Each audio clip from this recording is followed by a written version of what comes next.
negeri yang kaya alam dan budayanya, menciptakan fundamental kuat bagi Bank Syariah Indonesia, selalu berperan aktif dalam pesatnya pembangunan dan bertumbuhnya ekonomi, dengan berbagai inovasi produk dan layanannya yang ramah. Membangun Indonesia, membangun manusia. Bank Syariah Indonesia. Assalamualaikum warahmatullahi wabarakatuh. Bismillah walhamdulillah.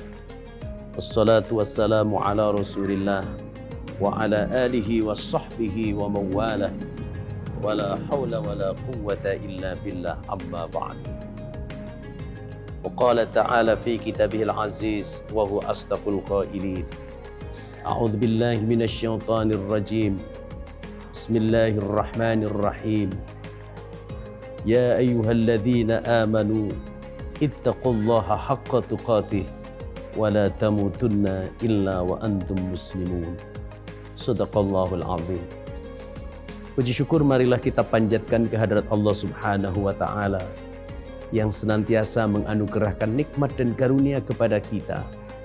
Dan di antara nikmat yang kita rasakan adalah nikmat iman dan Islam yang sampai hari ini kita masih mampu untuk berpegang teguh kepadanya.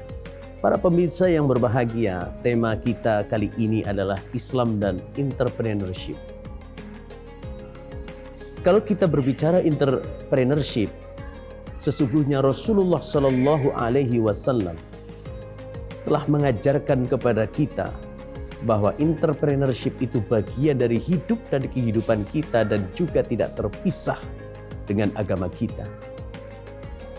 Kenapa? Karena kalau kita melihat sejarah kehidupan Rasulullah Sallallahu Alaihi Wasallam, Rasulullah sudah diajarkan bagaimana berbisnis dari sejak usia 7 tahun. Diajak oleh kakeknya Abdul Muthalib ke pasar Dhu Majas, ke pasar Majjanah, begitu pula ke pasar Ukas. Dan ini menunjukkan bahwa entrepreneurship itu mesti harus ditanamkan sejak dini. Dan ini tidak bertentangan dengan agama. Sehingga ketika Rasulullah Shallallahu Alaihi Wasallam usia sekitar 24 tahun, ketika Khadijah akan mengirimkan kafilah ke Damaskus, lalu Khadijah pun datang kepada Abu Thalib, paman Rasulullah SAW. Kedatangan Khadijah kepada Abu Thalib tidak lain adalah meminta saran siapakah kira-kira yang bisa mampu untuk membawa bisnis Khadijah yang pada saat itu jumlahnya 2/3 dari bisnisnya kaum Quraisy. Begitu sangat luar biasanya. Kemudian Abu Thalib menyampaikan kepada Khadijah bahwa orang yang dapat dipercaya untuk membawa bisnisnya kaum Quraisy yang notabene 2/3 itu adalah milik Khadijah. Kemudian Abu Thalib pun menyarankan untuk memberikan amanah itu kepada Rasulullah Shallallahu Alaihi Wasallam.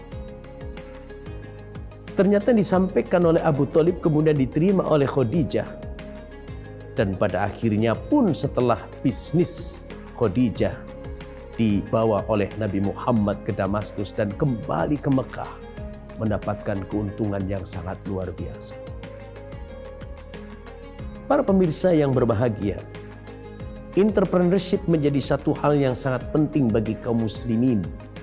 Karena dengan entrepreneurship maka akan muncul para pebisnis-pebisnis muslim yang telah memiliki kekuatan interpersonal sejak dini.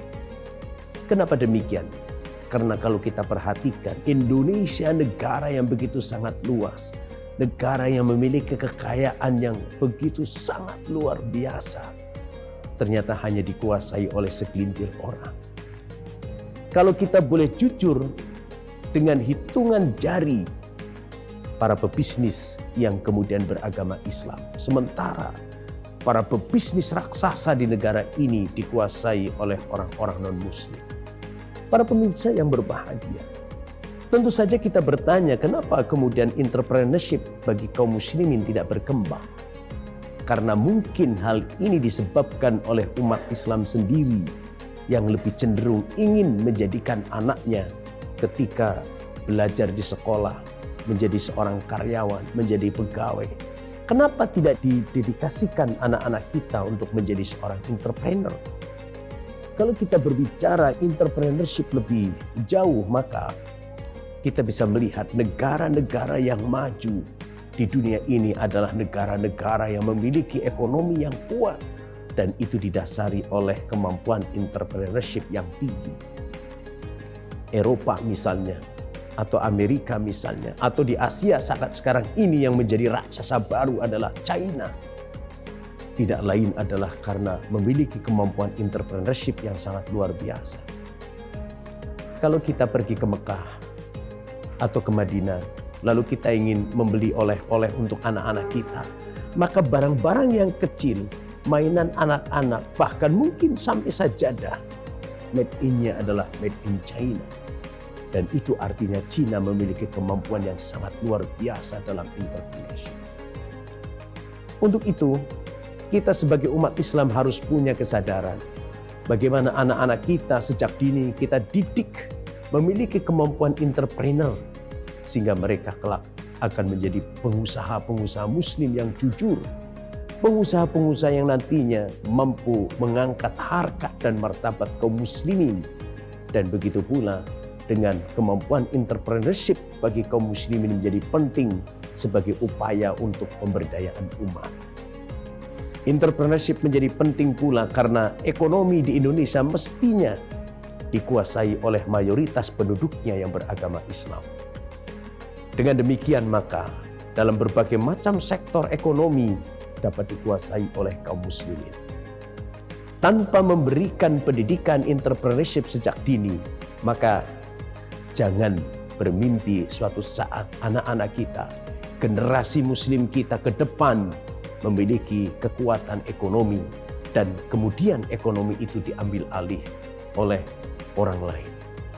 Semoga di bulan Ramadan ini kita punya kemampuan dan diberikan kemampuan oleh Allah Subhanahu wa taala untuk mampu memberikan pendidikan entrepreneurship kepada anak-anak kita sebagai penerus bangsa di masa yang akan datang. Dan dengan kemampuan entrepreneurship itu pula ke depan, harapannya para pebisnis muncul dari kalangan generasi muda Islam, sehingga bangsa ini akan menjadi bangsa yang besar, menjadi umat Islam yang disegani oleh umat-umat yang lain. Demikian, wabillahi taufiq wal hidayah.